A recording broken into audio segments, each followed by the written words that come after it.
Hello and welcome back to another episode of the On the Sideline podcast of Jackson and Kyle. I am Jackson, and I'm joined here, as always, by the man who's ready to talk about the draft. Kyle, how's it going? Doing pretty good. What a day for the Patriots today, that's for sure. Biggest winners of the day by far, right? Yeah, we're going to be doing a lot of Patriots talk in this video, I think. Yeah, that's just what everybody wanted after today. Yes, Kyle, we won't get into that. There is a ton of craziness as one of the most wild weeks of football we've seen. And it started off with some horrible games on Christmas, and we'll get into all those as well. But a crazy weekend. Yeah, a lot going on this weekend for sure, and some really fun games down the stretch. And it was a very fun weekend, and definitely, could have avoided the weekday games for sure. Yeah, and I did, honestly. I watched them after the fact, but I missed most of them during the week. I made the right call. Yeah, you know what? Christmas is a basketball day. I watched basketball. I went back and watched later, so it's okay. Okay. Well, we also have our. I can say this at the start. We have our slate for the next week announced. So the Saturday games will be the. So there's two Saturday games. We have the Browns, Ravens, and then the Bengals, Steelers on Saturday. That's for the division. Those two teams, and then also the Bengals trying to stay alive. And then the Sunday night game is the Vikings, Lions, as kind of expected. Yeah. No surprise on the Sunday night game. That'll be fun. Nice to see those AFC North teams go head to head. That is a pretty interesting spot for the Chargers to be in because they would kind of know their own destiny at that point, where if Pittsburgh does manage to lose, then they go for it and try and get the 5 seed. But if Pittsburgh manages to win, then they can rest their starters, obviously, and prep for that game against potentially Baltimore or even Pittsburgh, depending on how things shake out. So going to be very interesting to see how that plays out for those teams.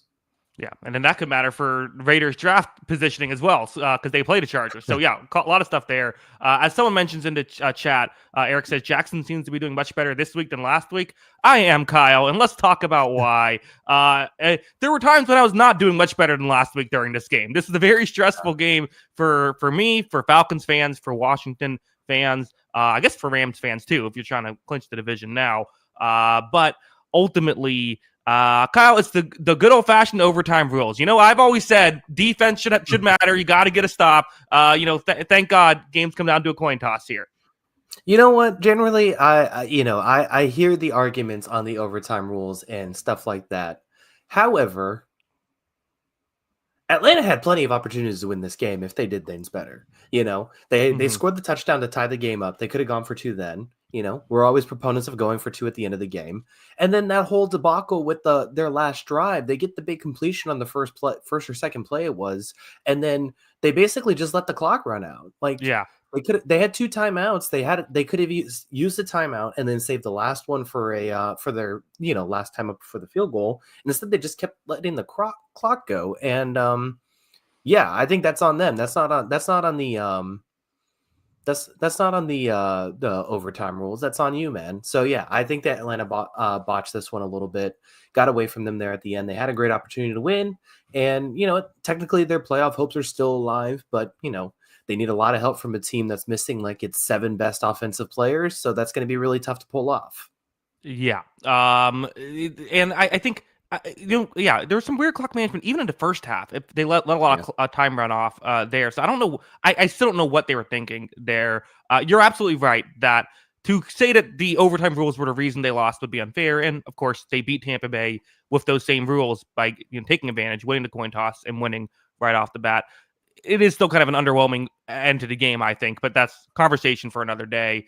You're right; they had opportunities, and Michael Penix had a bizarre game because he was missing some. This is like an Anthony Richardson performance, like a good one, where like he was missing some throws by a mile, but he was also, that throw, and he made multiple 4th down throws and 4th and longs on the game time drive. One Drake London was wide open on, but the other, that was like a mailbox throw to Kyle Pitts, 4th and goal with game on the line to make that happen.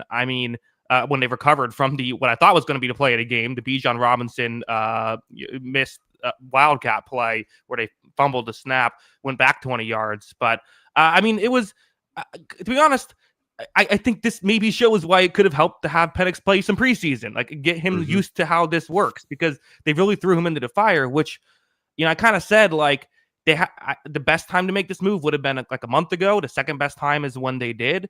Like, they should have done it a month ago, and if they did, maybe this game could have gone differently, where you could have had a more comfortable Michael Penix here. Yeah, I 100% agree, but I think it comes down to, like, I thought he played pretty well, but he also played like a quarterback who was making his second ever NFL start, And first NFL start against an NFL team. Yeah. Well, don't tell the Colts that. But yeah, I mean, he had some really good moments, and then there were some misses there and some balls that, I mean, Chris Collinsworth was all over a lot of them too, where it's like, yeah, this ball could have been a little bit better. This one needs to be higher, stuff like that. There are definitely things that he has to work on and develop, but there are really positive signs from a rookie quarterback that there are moments here that he can develop. So I definitely think I like what I saw. I like what I saw from Penix, but yeah, I mean, this thing has been a debacle from the Falcons from the get-go. And yeah, maybe if he does play 3 other games before this, then we get a different Michael Penix in this game. But I thought he did pretty well for his second ever NFL start. So, it's hard to put the blame on him for any of those mistakes. There are things to clean up, but I generally like the way he played.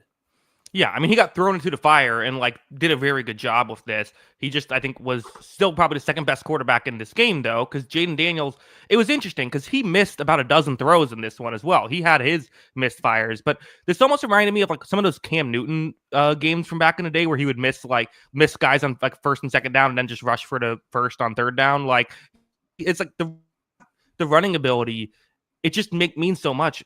Daniels had 127 rushing yards in this game. That was the difference, was Daniels' rushing ability. Yeah, I mean, he's incredible. I mean, just continually extending plays, continually be able to run for first downs. I mean, not only that, but like the runs are just impressive. The way he can just knife through guys. It's just an incredible thing that he does, on the ground. And it wasn't his best throwing day. He's had better passing days, like you said. But it was still a pretty darn good passing day, too. And that touchdown at the end was right on the money. Quick throw, too. So I thought he played fantastic. And, this Washington team plays a little frustrating sometimes. They have some legitimate holes. I was definitely a little frustrated in this game, I'll be honest. Yeah, they have some holes in the secondary. This was not a game that Michael Davis is going to want to put on his highlight reel. This is not going to be a game that, like, a couple of these guys are going to want to put on their highlight reels, but they play like a team that's ahead of schedule because they have a superstar player. And if you're going to argue for Washington to win a playoff game, or maybe even go on a run, maybe you're feeling bold and want to say Washington's going on a run. If you're arguing for that, you're arguing that they have the best quarterback in the NFC. And I think that's true. I think he is right now the best quarterback in the NFC, the conference. And if you're going to argue that he's going to keep them in any game they play in the playoffs, I do agree with that. I just think there are so many holes with this team that are really frustrating to watch because it felt like they should have had this thing wrapped up. Yeah, I mean, and so the way the format is right now, if the Commanders win the final game of the season, that puts them at 12 wins, and they would jump the Packers. Currently, they have jumped the Packers. So if they just win their last game, or the Packers lose their last game, but they're playing the Bears, so the Packers will win. But as long as Washington can beat the Cowboys, then they're at the seed. So they're playing their Tampa Bay or the Rams. If the Falcons get the division, then they would be the fourth.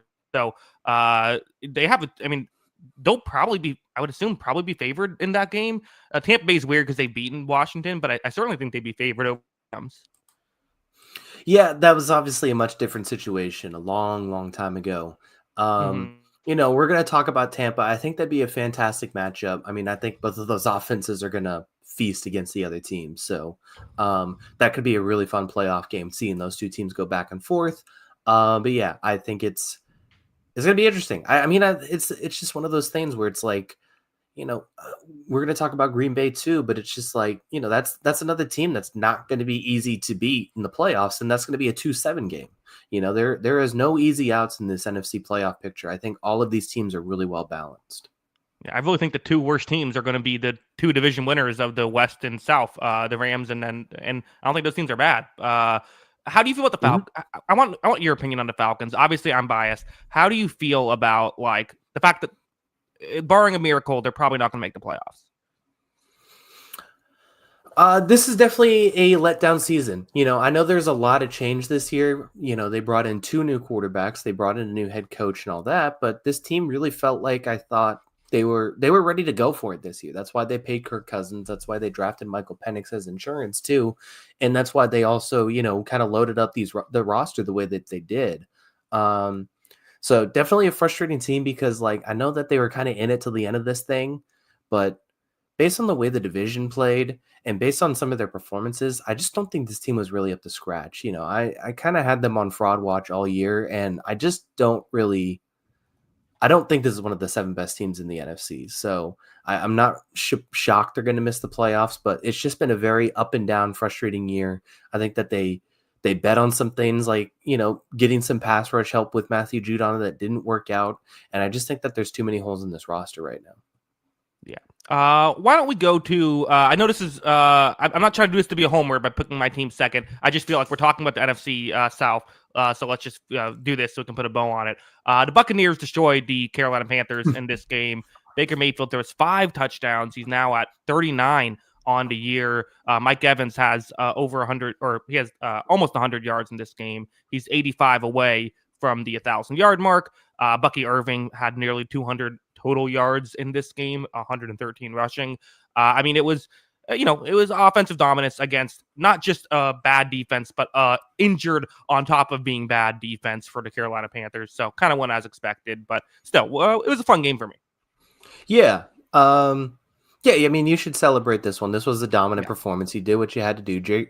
Baker Mayfield was amazing in this game. And yeah, I mean, I think the thing for Tampa is like, this has definitely been an up and down season. It definitely feels like the injuries have derailed what could have been a really promising team, but you have just really found a groove all of a sudden with this Mike Evans, Jalen McMillan, Bucky Irving trio, and then you're going to add Chris Godwin back into this mix next season.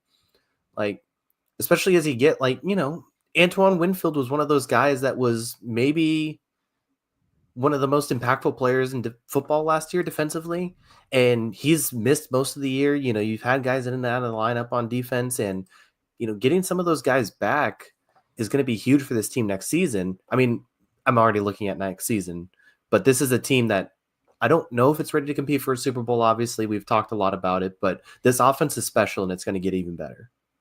Yeah, I think it has, again, if they're playing Washington, I think they have a chance. I don't think either team would get any stops in that game if that happened, because I do think the worst unit in the playoffs, if the Buccaneers can take care of business against the Saints, will be the Bucs defense.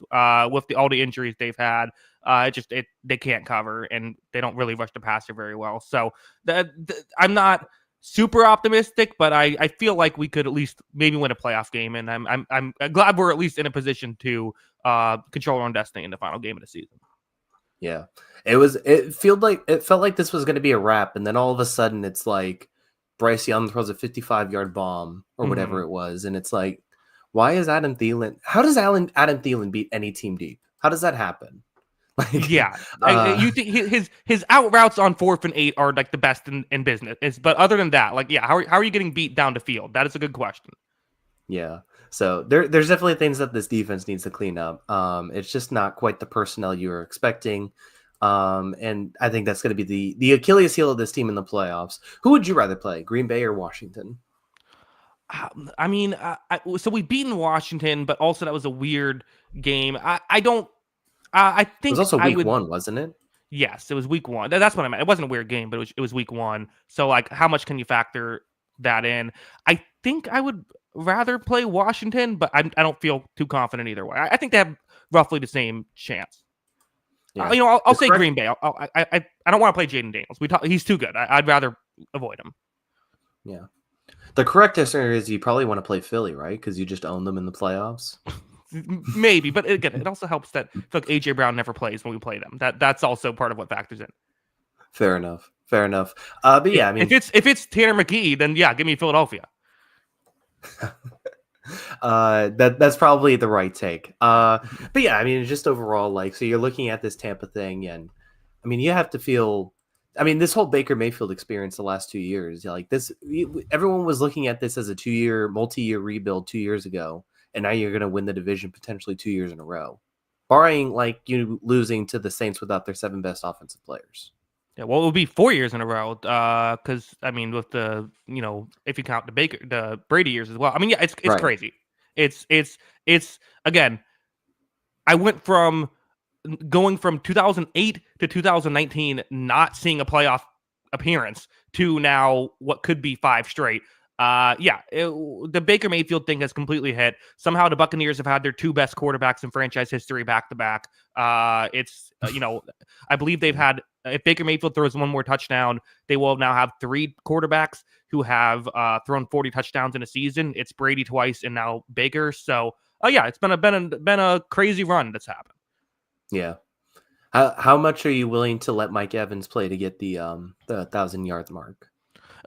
As much as he wants. I want to bring this up. Here's what the Saints are going to do. I can already call it. They are going to, because they want the Falcons to miss the playoffs, but they also probably want Mike Evans to not get his 1,000 yards. So they're just going to triple team Evans, maybe even just leave McMillan open every play so that the Bucs will win, but Evans doesn't get his yards, and then the Falcons miss the playoffs. That'd be the perfect situation for Saints fans. Yeah. Marshawn Lattimore just shows up. It's like a WWE thing. Right. Just like everyone goes crazy. The glass shatters. What? He comes running out. Marshawn Lattimore hasn't been doing a lot of playing this season. No, he has not. Yeah. But we'll see. We'll see. What if, again, I just now thought about this, but what if the 3-6 matchup is Washington, Tampa Bay, and now Lattimore is in the playoff game? Best case scenario for Washington. Yeah, that would be something. There's your storyline. Let's move on. We have so much to talk about. So we're answer a question in the chat. We're doing every game from this week, other than the Monday night game. Obviously, we could probably wrap that one up too. I think we know how that's going to go. But let's go to the other crazy game, Broncos Bengals. Kyle, we're again. So if you missed it, you missed a lot. The Cincinnati Bengals were in position to.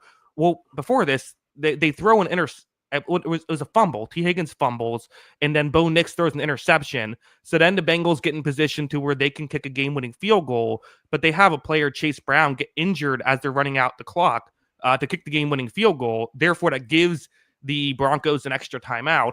The Bengals score a touchdown, but then Bo Nix throws a Hail Mary to tie the game. It goes to overtime. They elect to not go for 2.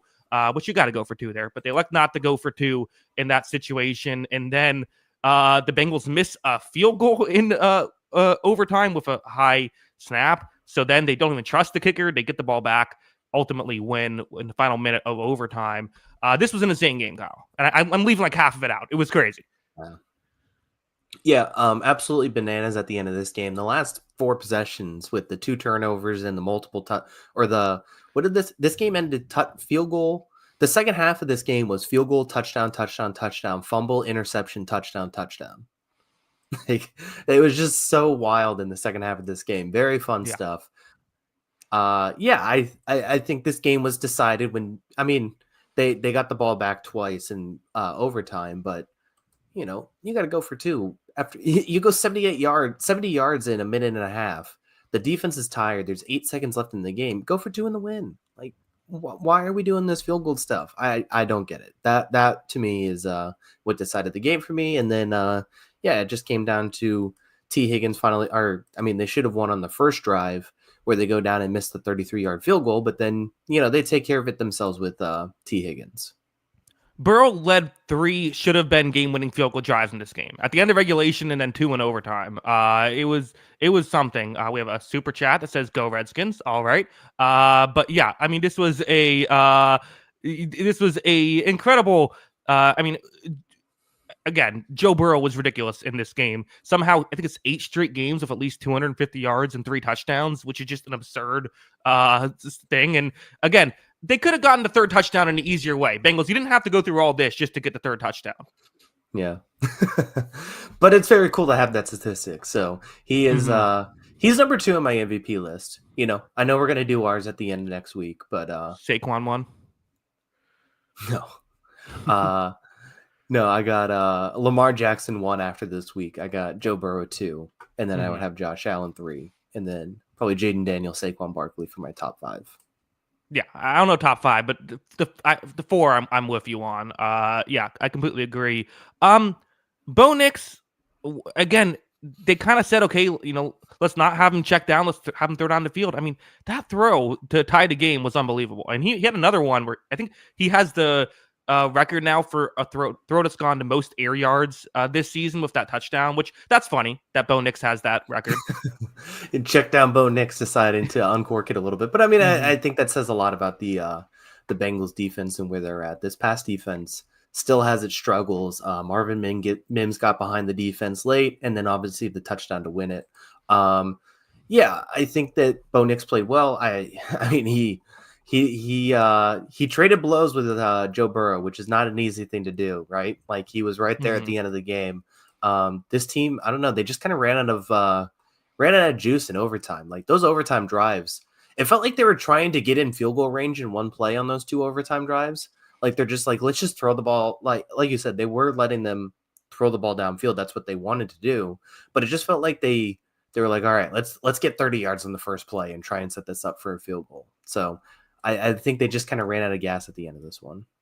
Yeah, and I mean, they were in a situation where in that second overtime drive, I think they correctly realized, oh, let's run out the clock here because a tie is essentially a win. They just weren't able to get a first down. Even if they got a first down, they could have gotten a tie, which that would have also been fun. A playoff clinching tie. Yeah.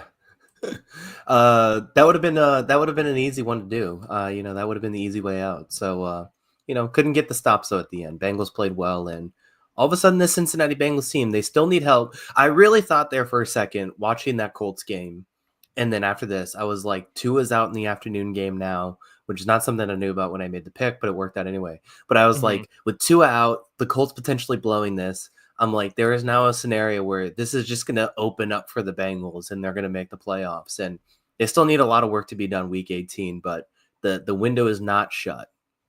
Yeah, I mean, when I thought the Colts were going to win, I was thinking how funny would it be for the Colts to have to root for Carson Wentz in the final game of the season after obviously he had that very bad Week 18 for them a couple years ago. But yeah, I mean, I still think Denver gets in, right? Playing the Chiefs backups, it'll probably go okay.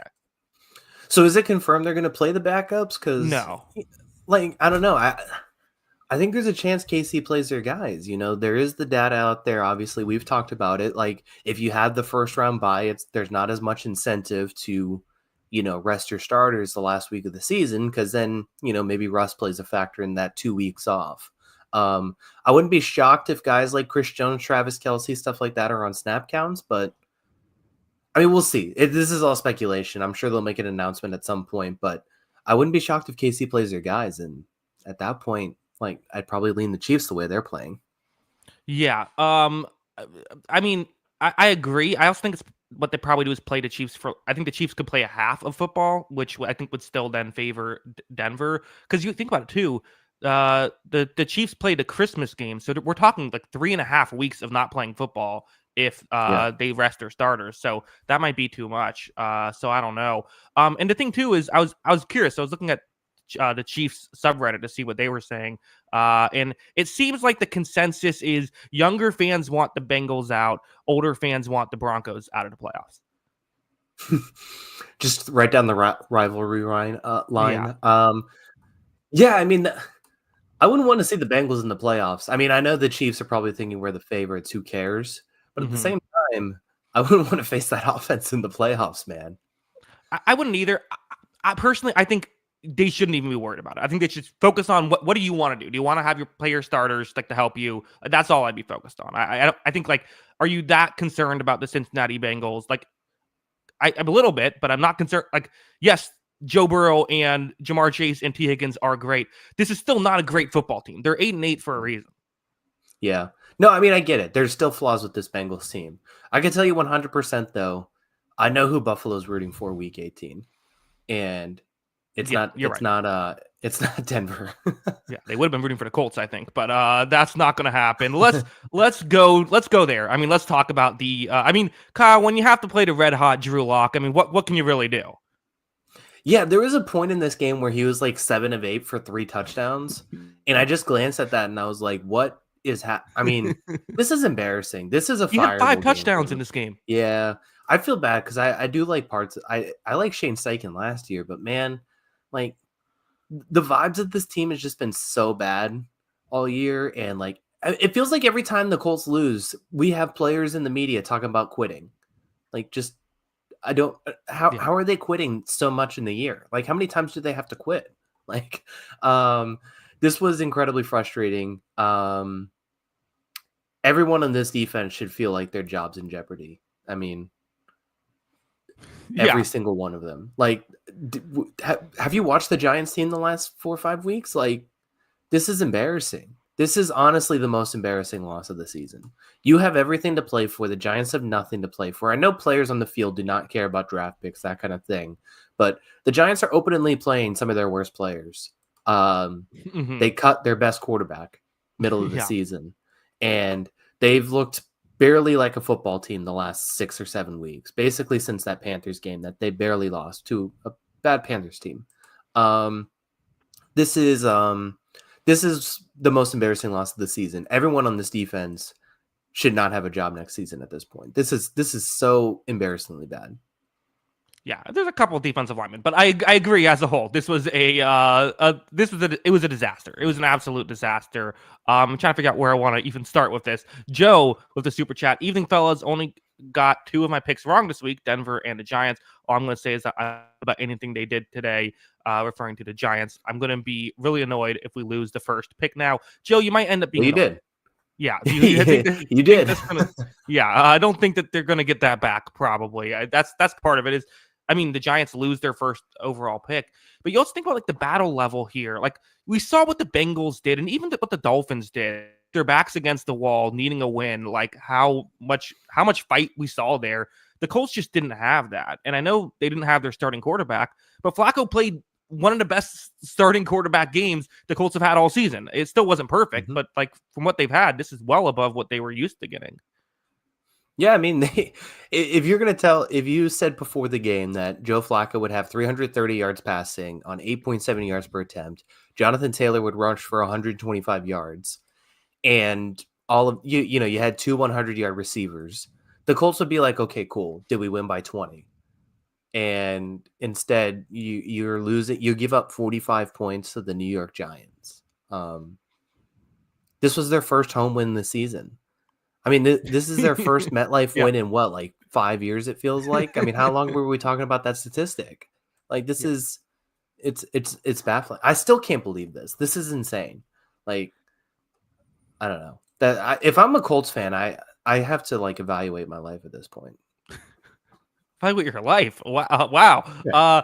There's some confusion as to who has the first overall pick now. Yes, it's doing the Patriots. Kyle's team, the Patriots, are currently in line for first overall pick. The Giants fell to 4 with this victory. It's the Patriots, Titans, Browns, and Giants. So Giants could technically get it back if the Patriots, Titans, and Browns all win, but I doubt that's going to happen.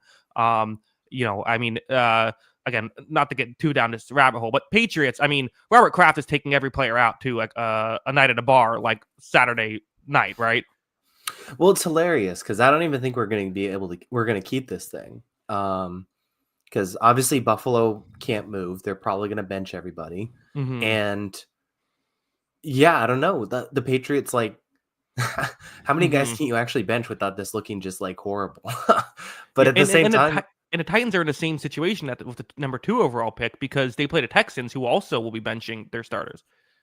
Yeah, and not to mention, it's also like you have the Patriots fans like chanting "Fire Mayo" during the game last week, so it's like he has no incentive to bench players for the last game, right? Because he is now coaching for his job, basically, in theory. Unless that might have been a mistake by the Patriots fans in hindsight. Yeah, unless they guarantee he's going to keep his job next season and say, this is what we want to do. We want draft pick. That could be a thing. But at the same time, I don't know. It's going to be very interesting to see how that plays out because like Buffalo's going to be playing nobody. So We'll see. We'll see. I we'll talk about that later. Whatever. Yeah. Kyle, guess the EPA for Drew Lock in this game. Total EPA. It's got to be like in the 20s, right? No. 30.6. Over 30. He was over. His EPA per play was 1.18. He was Oh my over a gosh, point per I play. remember something so funny. So there was the halftime, they do the halftime segment where all the Fox guys come on and they each do like a segment of the highlights. And so Terry Bradshaw was ripping through some of the highlights. And I kid you not, this was the quote Terry Bradshaw said at halftime of the Vikings Packers game. Hey, I keep hearing all this talk of the Giants needing the quarterback. Well, what's wrong with this guy? Colts, yeah, we might want to rethink this if Terry Bradshaw is saying that about this. I think Terry Bradshaw should watch a few more Drew Lock games before he comes to that conclusion. But this was a really, really good game. Yeah, well, now I can't get a quarterback, so gotta go with keep Drew Lock for another year. Drew Sure. Lock is back. Yeah, I think so. Let's move on. Again, so much interesting stuff here. Let's go to Packers Vikings, because now a big storyline is the Vikings who win this game. And it's weird how both of these games essentially went the same way. The Vikings got off to these big leads. They let the Packers get close, but ultimately were able to hold on. The Vikings win by 2 points. They threw the ball to run out the clock, which was I think smart. What they were able to do, and now next week, no matter what the Lions do tomorrow, next week we'll decide who gets the 1 seed. So the Lions will probably rest their starters, I would assume, tomorrow. But yeah, I mean, it's a big win for the Vikings and another good game by Sam Darnold, who had a couple of bad plays, but for the most part was really good once again. No, I mean he was absolutely amazing. I thought, like you said, there was a couple missed throws, like you said, but they, the Vikings basically said we want to go out and be aggressive against this team. We want to throw the ball, and I mean he delivered. So I thought it was a fantastic performance for him. And one of these teams looked like a Super Bowl contender, and one of these quarterbacks looked like they were ready to go into the playoffs and play their best games, and that was Sam Darnold. I thought he was amazing in this game. I thought he was the best quarterback by far, obviously, and he delivered when his team needed it. So, yeah, they couldn't really run the ball. They didn't really have anything going there. They went to the passing game, and over again, he delivered, for the most part, almost perfect balls. So I thought he did a fantastic job. Yeah. No, I mean, I agree. Darnold was great. Some of these throws he was making, like he had it was a touchdown pass to, I think, Jordan Addison. That was just like a crazy throw. So much good with him. Where are we at with the Packers? Because we were talking, I mean, Kyle, you and I have it's been I think a through line throughout the On the Sideline podcast season of I was more on the Vikings. You are more on the Packers. Where are you at now with this team? Well, I mean, they're obviously, 0-5 against the best team, the 3 best teams in the NFC is not a position you want to be in. I think the toughest thing I watched about this game, and I think Matt LaFleur's done a very good job all season, it felt like he went into the game not trusting Jordan Love to win it. And I think that's the toughest part I'm looking at this team now, because the defense did not play well in this game. All the talk about how well this defense has played this season, and it has statistically, they got torn up in this game. The Minnesota receivers did their thing. But it just felt like that the Packers were not ready to let Jordan Love uncork. I mean, I don't think he had a 10 air yard completion until the fourth quarter of this game. And not all of it was his fault or anything like that. Like, they had a big 4th and 2 drop that really kind of swung the first half of this game because they needed that 4th down. And they had a couple other plays kind of like that, a big fumble early too from Josh Jacobs, which is not ideal. Those were some big plays early in this game that kind of put them down, and they're down 13-3 at the half. But yeah, I felt like I watched a lot of this game, and even when they were trailing by double digits, until they really had to start throwing the ball downfield, it just seemed like they did not want to let Jordan Love do it. And that's the concern I look at going forward. Yeah. I mean, the flip side is once they did that, they played pretty well. I mean, they were able to get a couple touchdown drives and make things work. But I agree in the sense of like, this is a team built on the run. They're built on avoiding these obvious passing situations. And I still think that, like, again, Packers fans and I will just war about this for the rest of the season, I guess. I still think that I would rather, if I'm a Packers fan, see Jordan Love facing coverage than facing a blitz. I think like he's been much better at that. In this game, you saw the Vikings kind of let up a little bit. Love was able to beat the blitz a couple times as well, but they did let up that kind of allowed Love to get back in it. It feels like the Packers, if they get the right matchup, could beat some of the top teams in the league, but if they get the wrong matchup, they could be one and done.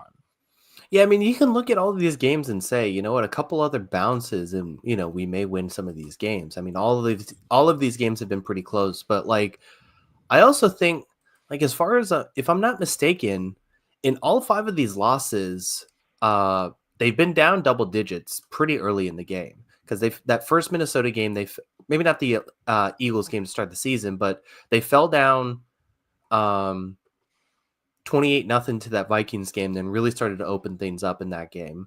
They fell down 17-3 at the half against Detroit, and then played a little bit better in the second half and got a late touchdown to make it 24-14. And then they had that the other game where they fell down double digits, and then they ended up taking the lead 28-24 before giving it up late. But they were down, 10-0 and then 17-7 at the half in that game. So, like, I don't know how to evaluate that, because these games are, they're obviously making some adjustments and playing well later in these games, but you can't give up double-digit leads to teams that are good and expect to win. Yeah, so we'll see what happens. I mean, they probably want to still play their starters and avoid playing the Eagles round 1 of the playoffs if they can. Oh yeah. But we'll see what happens with them. Let's move on. Still a few, I think, interesting games left. Let's go Cardinals. This was the Saturday night game, which was a low-scoring game, but it got very tense towards the end of this game. So Seattle desperately needed a Cardinals victory. The Cardinals get to the 5-yard line. And Kyle, Seahawks fans have to be screaming at the television at this point. Just run the ball once you get there. Don't throw the ball in this situation. Interceptions can happen. Interceptions did happen. Yeah. Listen, I mean, like, I get it, but like, Kyler Murray had played pretty well in the second half, I thought. I'm mostly making a joke with the Super Bowl 49, but yeah. No, I get it. Yeah, it's tough. Like, obviously, the interception stinks, but yeah, they had a couple of interceptions late, but I thought Kyler played pretty well to get him to that point before those interceptions. So it's a tough break, but yeah, it's just Rams found a way to get it done, man. I don't really know if they deserve to win this game, and I don't really know what's going on with this offense, but they clinched the division and they're in the playoffs. So kudos to them. This defense has played much better the last few weeks, especially as the offense has been struggling. And Cooper Kupp has just ruined my life this last couple of weeks for fantasy football playoffs. So he's dead to me. Yeah, he's been dead to me ever since the 2021 divisional round. But it's I get it, Kyle. The Bills. It was so funny. The Bills-Rams game, were like the Rams win, and we're all like, "Oh my God, playoff Matthew Stafford! Here we go." He falls asleep until the last month of the season, and then he gets red hot. And they've scored 12 points, 19 points, and 13 points in the next 3 games against 3 teams that were all out of the playoffs, basically. The 49ers had some. 49ers game was weird as weather, but against the Jets and the Cardinals, not able to get a ton together.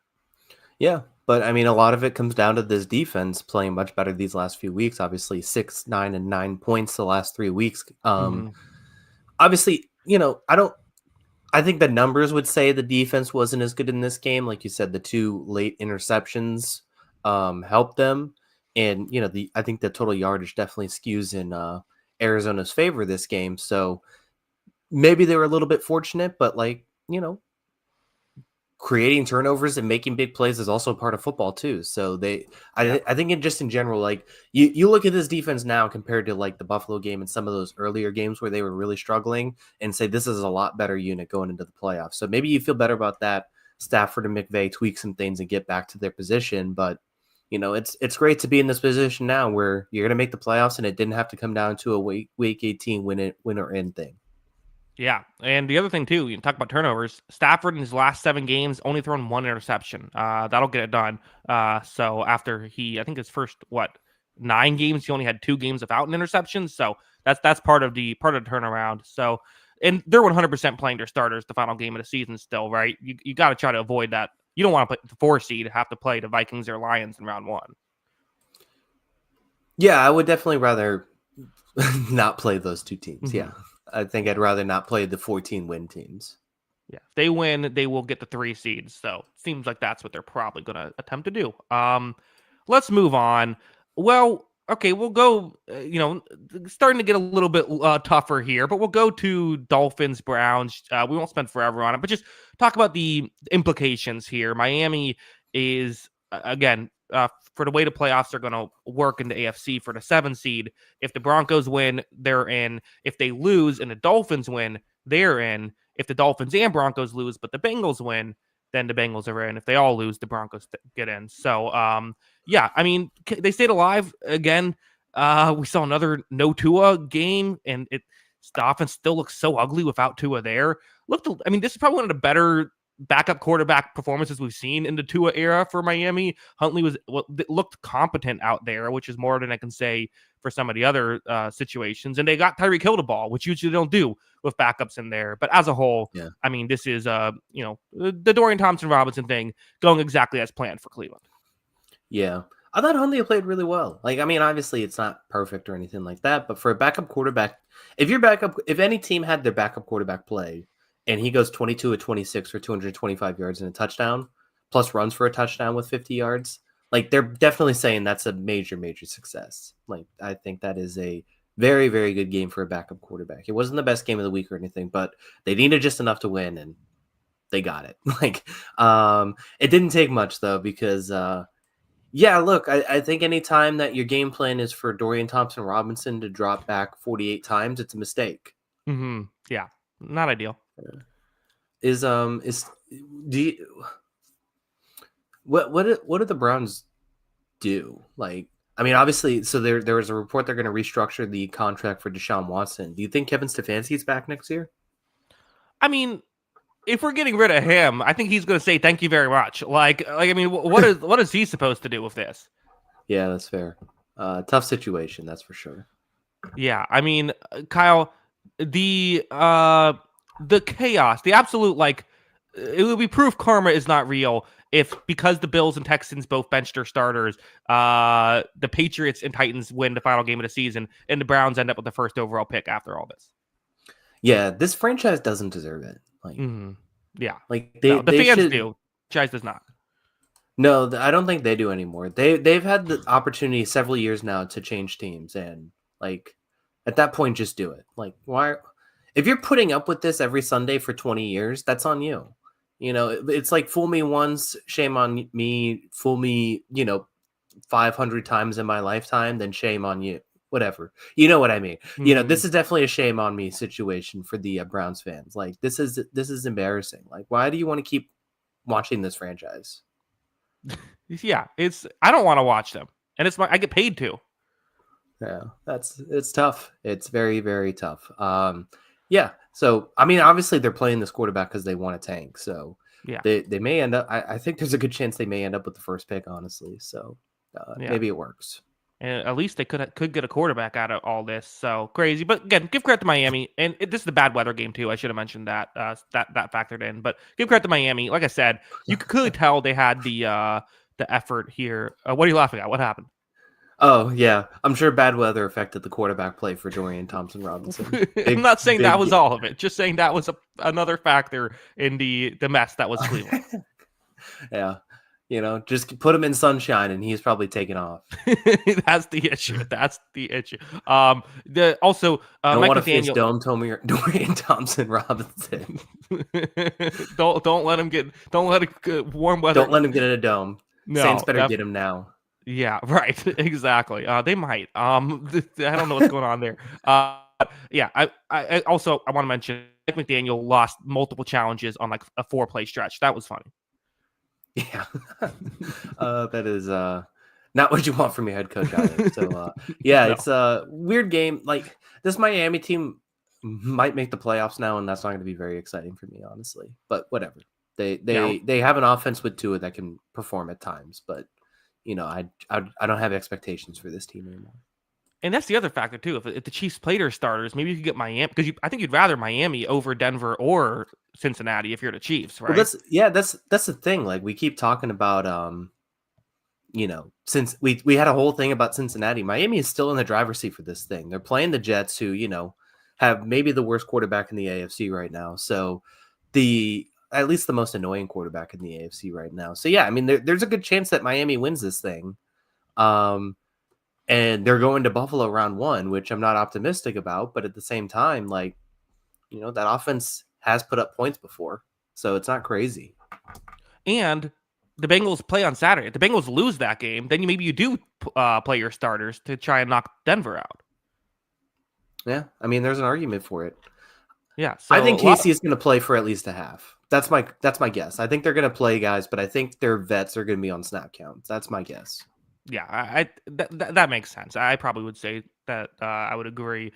Okay, where do we go from here? Do you want to do your stupid team, Kyle? Not really. This was miserable. Yeah. I spent a Saturday afternoon watching this game, and I honestly wished I was like hanging from my feet somewhere outside, just in the sun. Like, I think that would have been more enjoyable than watching this. This was one of the most embarrassing losses that I've ever witnessed.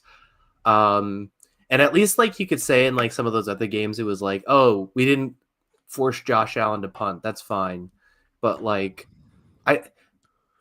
Justin Herbert's good. I don't want to disrespect him or anything like that. He is very good, and he was fantastic in this game too. But like, we've seen this Chargers offense all year, and we made them look like the 99 Rams. Like, this was the first Patriots game that I've watched that I had genuinely no idea what they were trying to accomplish.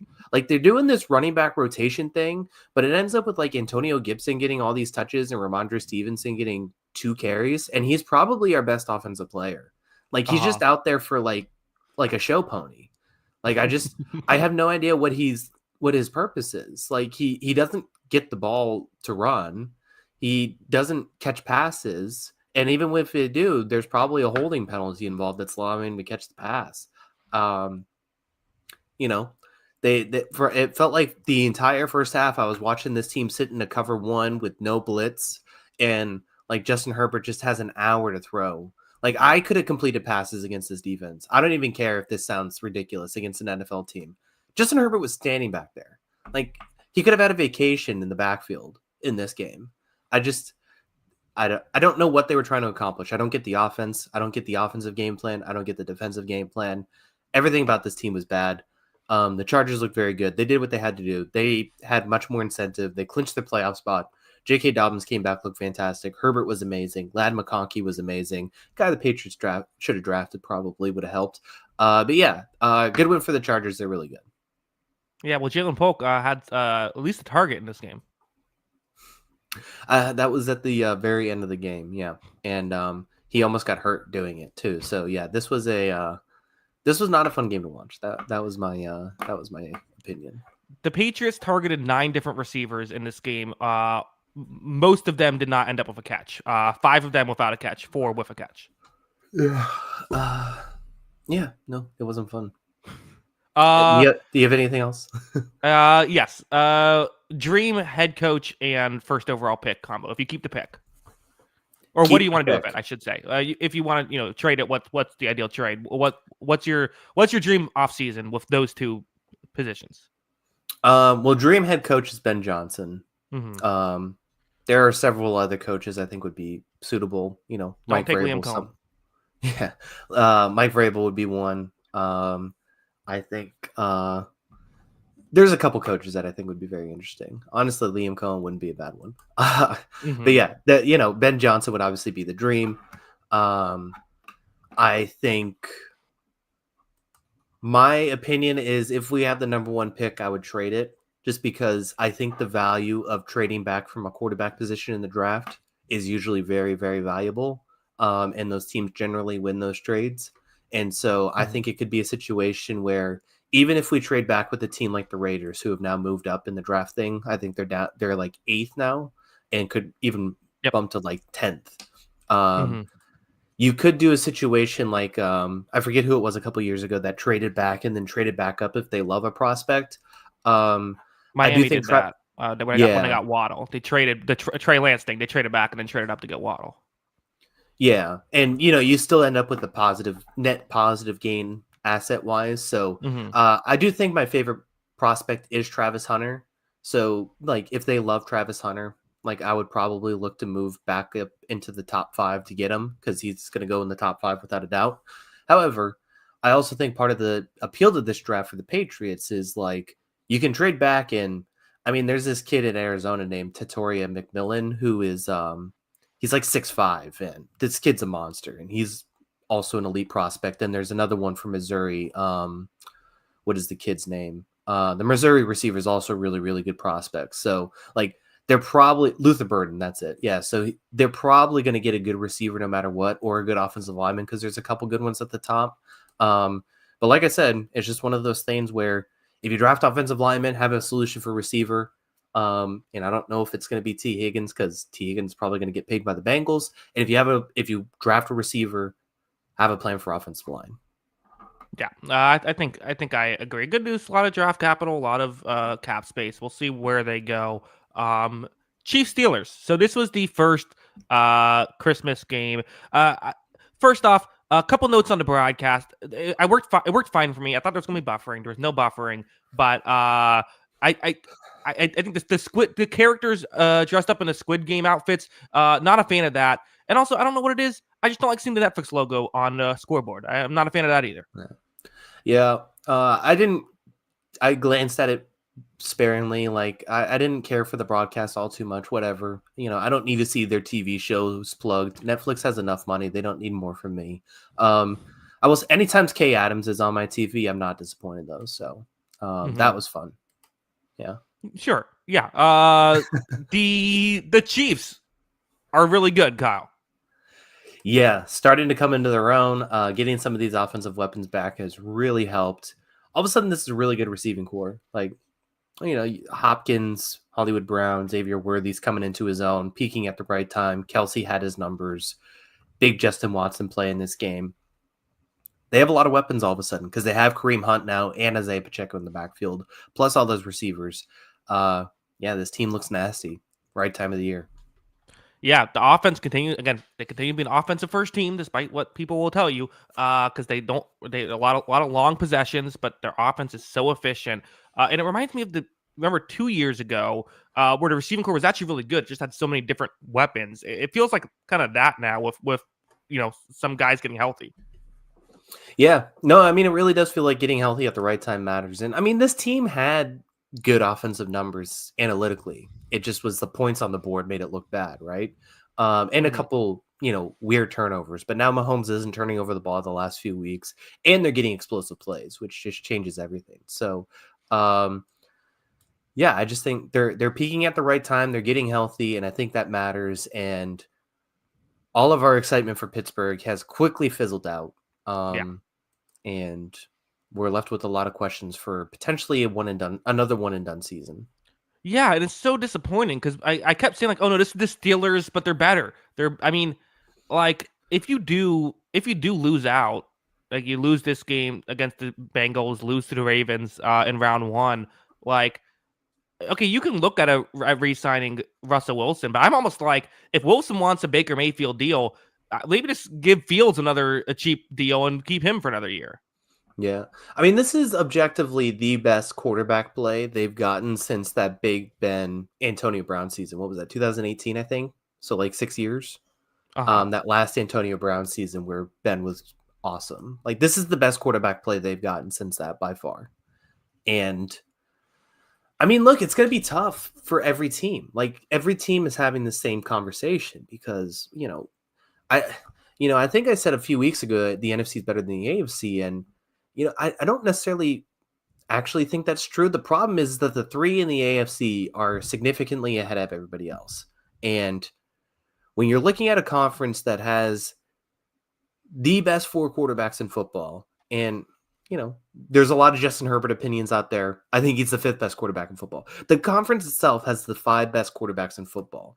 If you do not have one of those 5 guys, you're instantly at a disadvantage.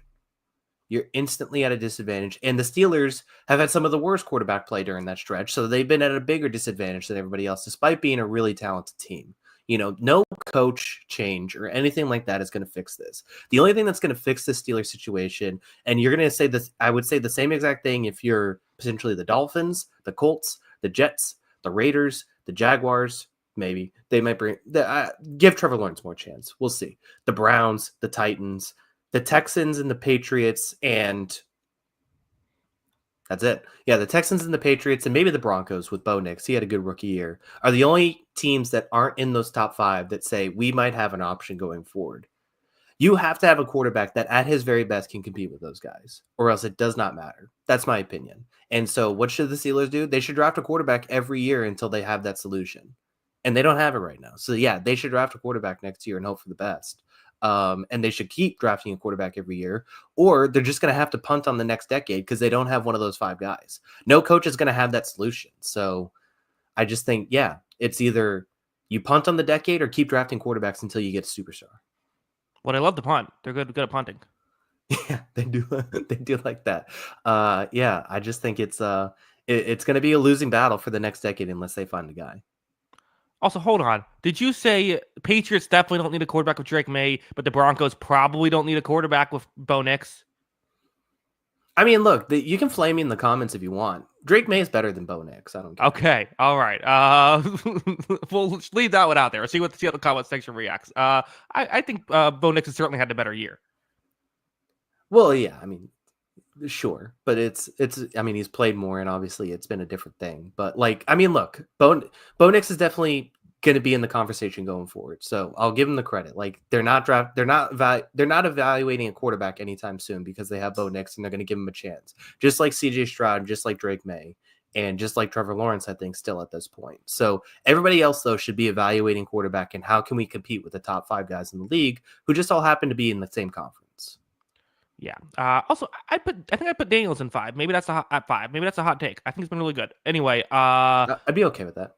Yeah, let's talk about one of those other 4 though. Lamar Jackson, who again, he only has 15 pass attempts in this game, only 19 total dropbacks, but he's just ridiculous. Well over 10 yards per touch in this game. Obviously, Derrick Henry had a huge impact as well. But part of why Derrick Henry is so good is because you have to use a blocker to cover Lamar on every rush. So it's such a dominant offense right now.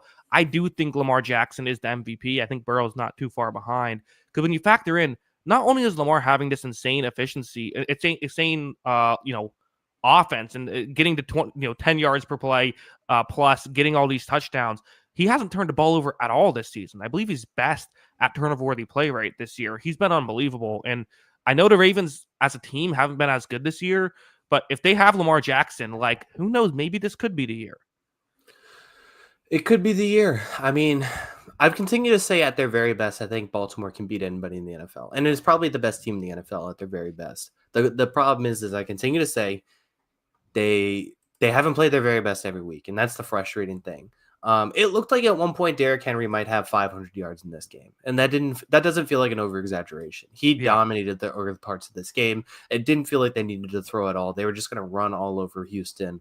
Dominant win from a team that can have these dominant performances. I mean, QBR is evaluated out of 100. I think the stat's a little loony sometimes, but Lamar Jackson had a QBR of 99.8.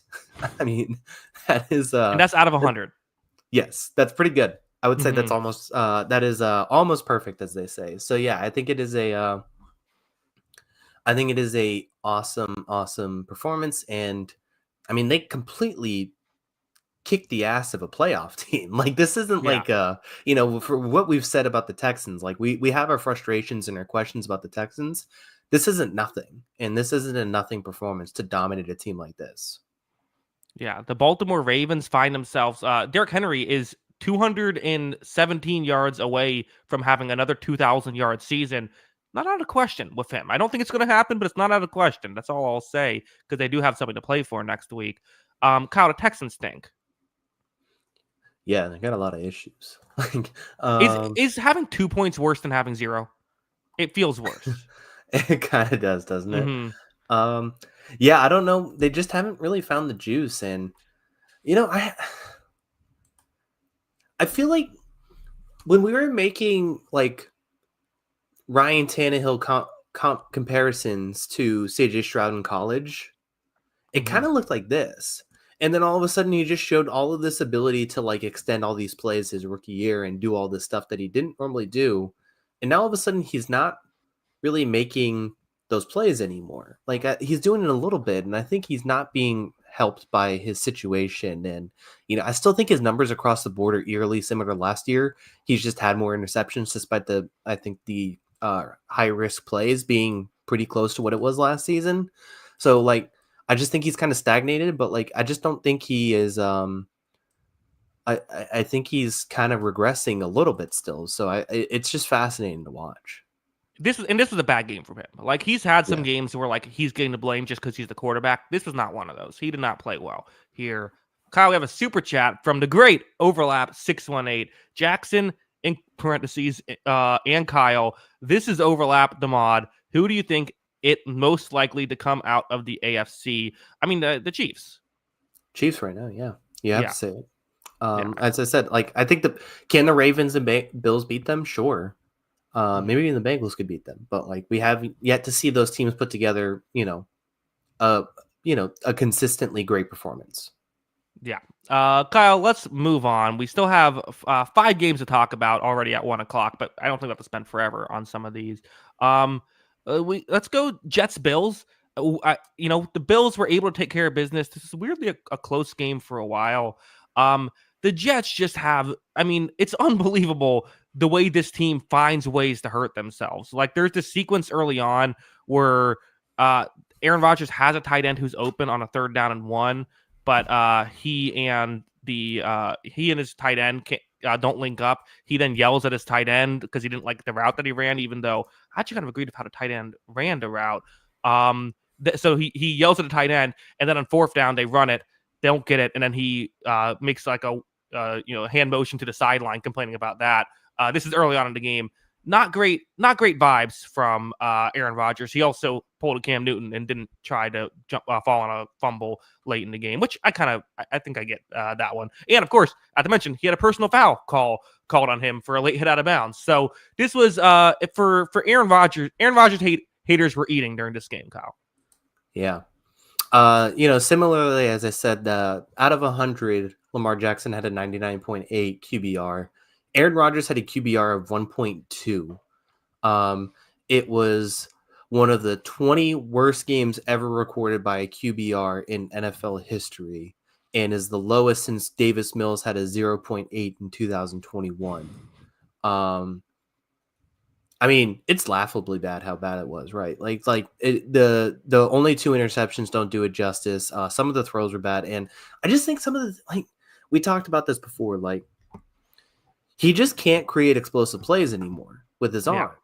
And so I think they've already said that they kind of want to run it back. And my question is why? Yeah. You just need to cut bait. Everything should be on the block, I think, this offseason. Except for Garrett Wilson, I think everything else should be on the table for being off the board at this point. I don't know why you're running this back at this point. He doesn't look the same. He doesn't. And I don't think there's an elite quarterback here anymore. No, for one thing, it actually would be kind of funny. They should take a run at Sam Darnold, right? It would be. I don't know. He's probably not going to want to go back there, but I don't know. Maybe with enough money, you could get him there. You just. I don't know. It's someone like that. I don't know if I would go Jameis Winston, but do you go after? Do you honestly just cut bait with Rodgers and keep Tyrod Taylor on, have him be the guy for a season? Yeah, he played well in garbage time, so maybe. I don't know. They don't have the solution in house, and it's a similar thing to what I just said with Pittsburgh. Although this team's much, much worse than Pittsburgh, so it feels disingenuous to Pittsburgh to even bring up the comparison. But you have to evaluate the quarterback position, and at this point, I would draft a quarterback because I don't think they have one in house. It's going to be a solution. Yeah, Josh Allen really good in this game as well. It's almost unfortunate the way the MVP conversation is built to tear people down. He's been great this year. Probably isn't the best quarterback in football, but he's been great. But not the best quarterback in this game. Mitchell Trubisky, 1 for 1, 69 yards and a touchdown. How about that? Huge game. He's back. Maybe the Jets should get him. Yes, I think so. I think that's what should happen. What's the funniest Jet solution for next season? it doesn't get that much funnier than just sticking with Aaron Rodgers. Brett Favre. Favre would be good. That would be fun. That would be a Tim choice. Boyle. Tim Tim Boyle Boyle is would the be good. backup to Aaron Rodgers with Nathaniel Hackett still as offensive coordinator. Yeah, I'm trying to think of I don't know. Could is Shedeur Sanders, is that possible? That probably not. I mean, he's going to go number 1 or number 2, I think. Well, okay, I because mean, they're at it's not. 7. Traded the Patriots. Yeah, I mean, it would be a possibility. That'd be pretty funny. That's the funniest, and then Rodgers stays on, and they don't tell him that they're doing that. That's the funniest.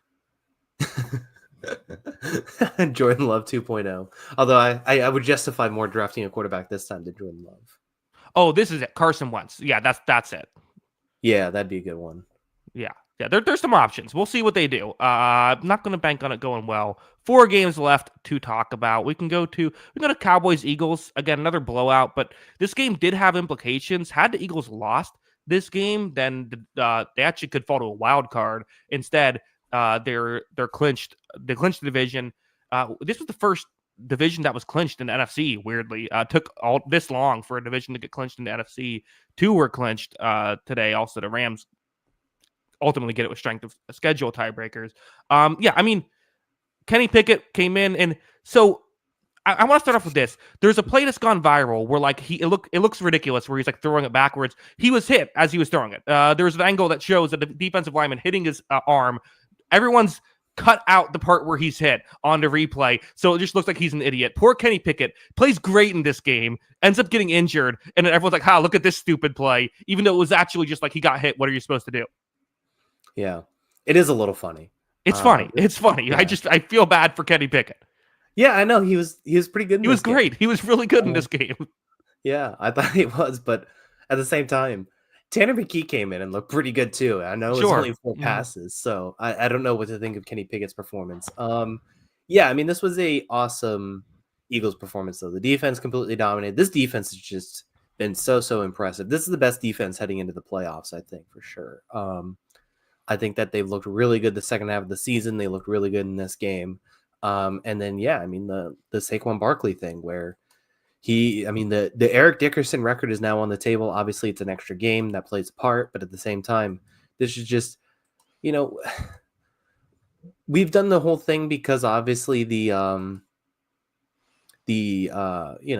say on this podcast, we say quarterbacks are more valuable, which is true. It is what it is. So we don't really talk about the Saquon thing much, but this is cool. I mean, he's going to break, he has a really good chance to break the rushing record. And, it's an awesome thing to see in the modern game.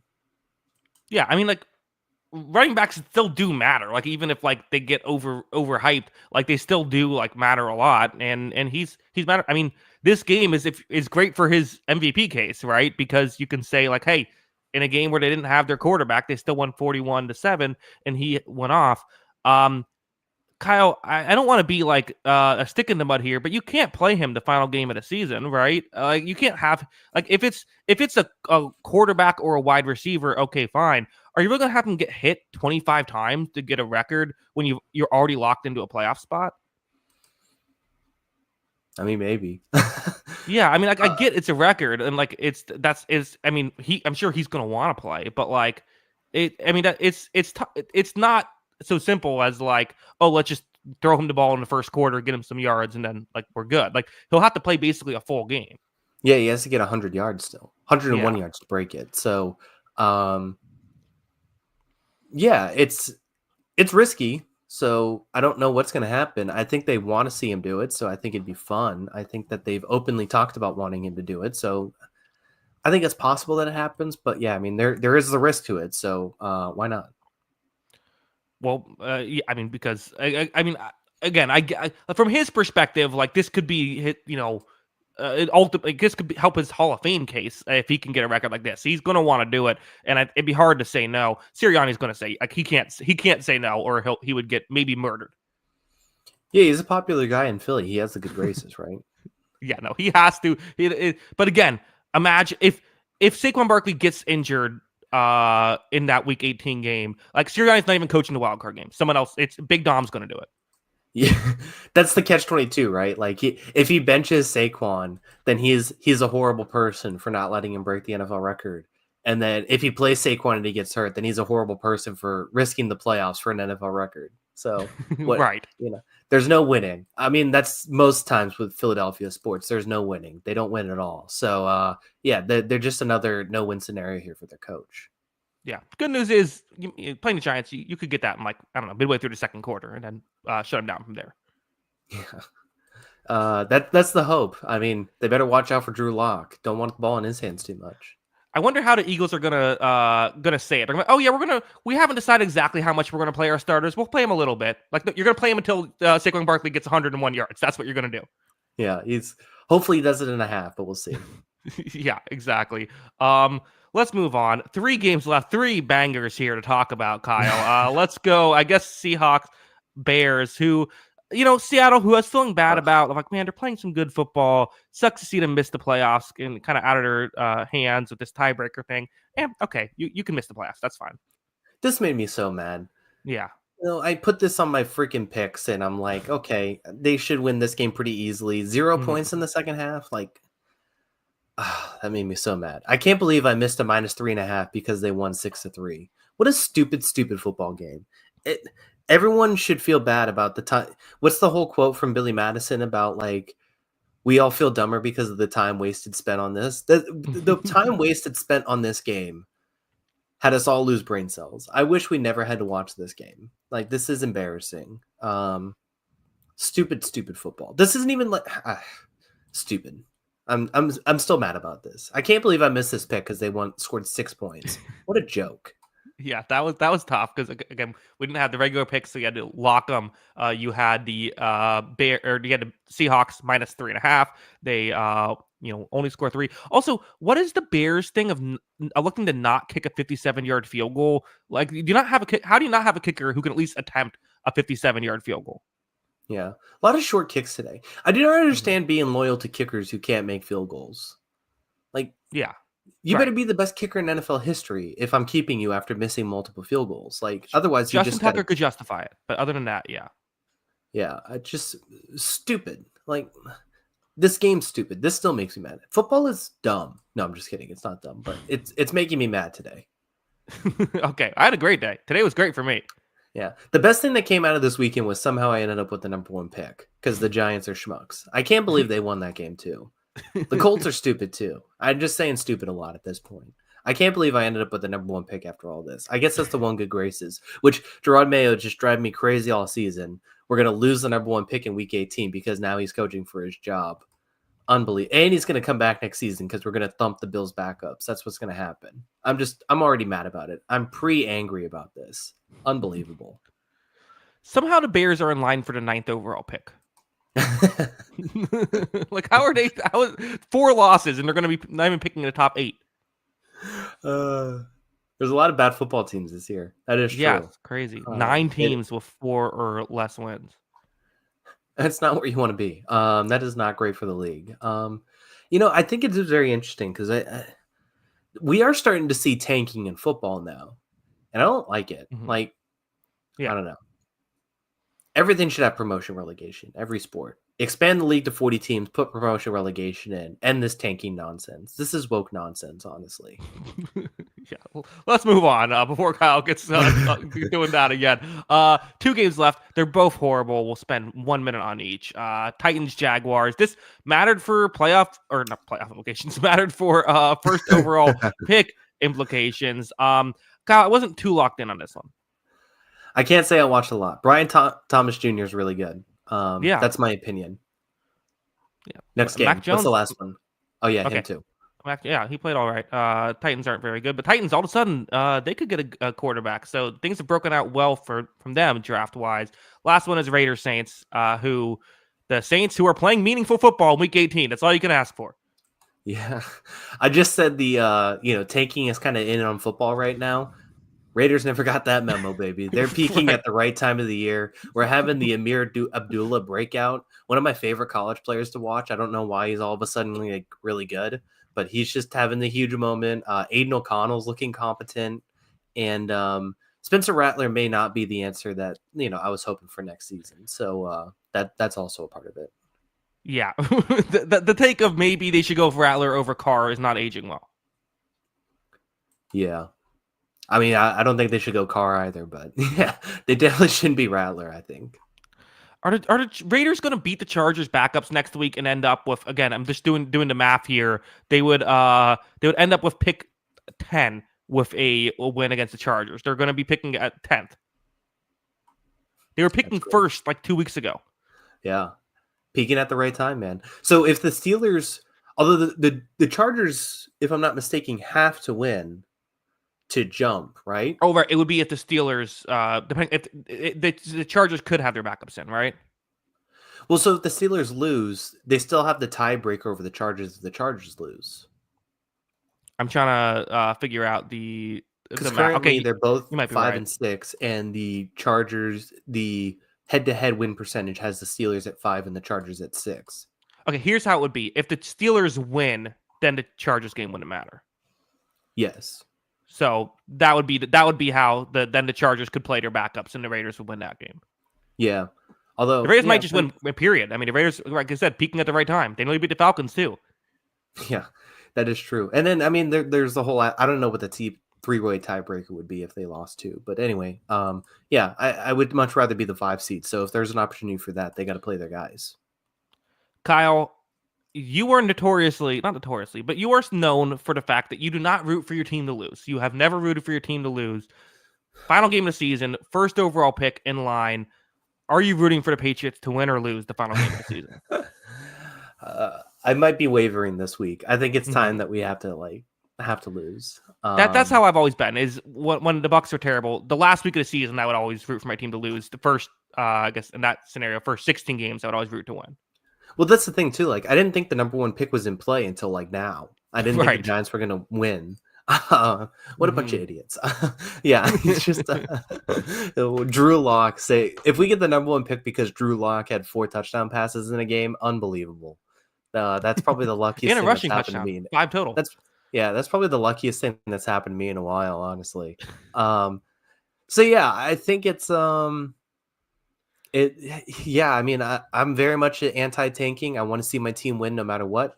And I do think but I do think week 18 though, with the number 1 pick now in our hands, my preference would be to lose. I'm sorry to say it. I feel icky saying it, but it has to happen. Yeah, you just got to do the old like, oh, hey Drake May, great. Let's watch the Saturday games together. And then just feed them alcohol all night. Yeah, that's my solution. Yeah, that's what I would do. I may just not even watch the game. I just have to hope for the best. Yeah, say, guys, great. I know tough season, but I want to thank you anyway. I'm going to give you, you go to this nightclub. It's on me. Buy whatever you want, all the drinks you want. It's on me. I got it. I don't know if it's on me. That's definitely not you. The case. I'm saying if I'm Robert Kraft. Oh yeah, Robert Kraft. Yeah, he can pay for it. Yes, no, you can't. No, definitely not. I don't think we get enough super chat money for that. I'll get a loan to fund the football players club night. That may work. Have you seen Travis Hunter? I'll go to the bank with that. Travis Hunter highlights. Yeah. Kyle, that is our show. Let them know where you can find us on Twitter before we head out. Yeah, make sure to follow us on Twitter. That is at Jackson Kruger. Make sure to follow me at by Kyle Gronin, and make sure to follow the account page at On the Sideline JK. That is at On the Sideline JK. Of course, if you like audio only podcast, anywhere you get your podcast, search On the Sideline Podcast. We should be available there. We'll be back with another preview show. I said back weird. We'll be back with another preview show Wednesday, 6 p.m. Eastern. So be on the lookout for that. Kyle, any thoughts? Are ready to get out of here? No, we can get out of here. Who's playing tomorrow? Detroit in San Francisco. Yeah, and I think the Lions have nothing to play for it. It might they should totally rest their starters. This is the perfect situation for that, right? Rest your starters, and then you could play them the final game of the season. You don't have the rest thing happening. Well, no, because I need 38 points from fantasy. I need 38 points from Jared Goff to win my fantasy championship. So let's just get 5 touchdowns and take him out. That's fine. You'd have to put Hendon Hooker in. That'd be really funny. Yeah. Yeah. No, not looking good for me, though. I had a disastrous. I can't believe Ramondre Stevenson had 1 rushing yard and 2 carries. That's the most insulting thing I ever had. Amir Abdullah sitting on my bench while Ramondre Stevenson had 2 carries. Ridiculous. Absolutely ridiculous. All right. Well, good. Thank you, everybody. We'll be back Wednesday. Until next time, have a good one. Peace.